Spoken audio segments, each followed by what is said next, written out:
As ever, Andy Murray got it right about Ash Barty's shock retirement from tennis at the peak of her career. Happy for it, Ash Barty, gutted for tennis. What a player, the Scot tweeted. The Australian, 25, had established herself as the dominant force in women's tennis by winning Wimbledon and the Australian Open and spending 114 consecutive weeks as world number one. She could have won the calendar Grand Slam this year. Instead, her bombshell announcement leaves a big hole in the women's game, and a vacancy for the best player in the world where Emma Raducanu, Iga Swiatek and Corey Goff will be among the candidates. The sport needs their star quality to rise to the top, with Maria Sharapova long gone and Serena Williams out since pulling out of the first round of Wimbledon with an ankle injury.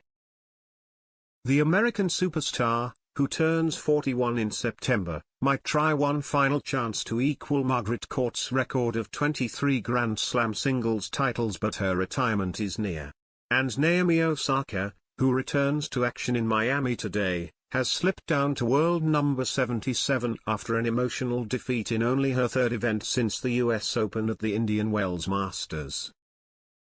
My abiding memory of Barty becoming the first home singles winner at the Australian Open since 1978 was her post-match celebration with a cold beer in a live TV interview.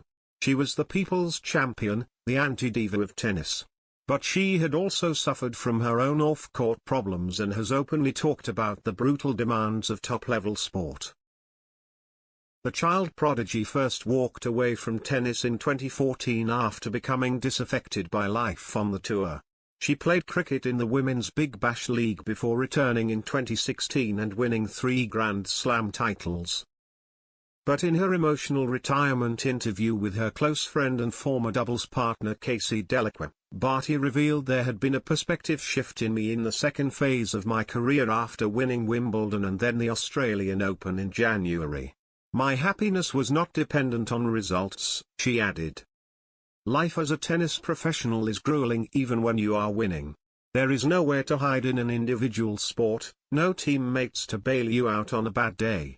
And there is the constant traveling all over the globe with a small team away from friends and family.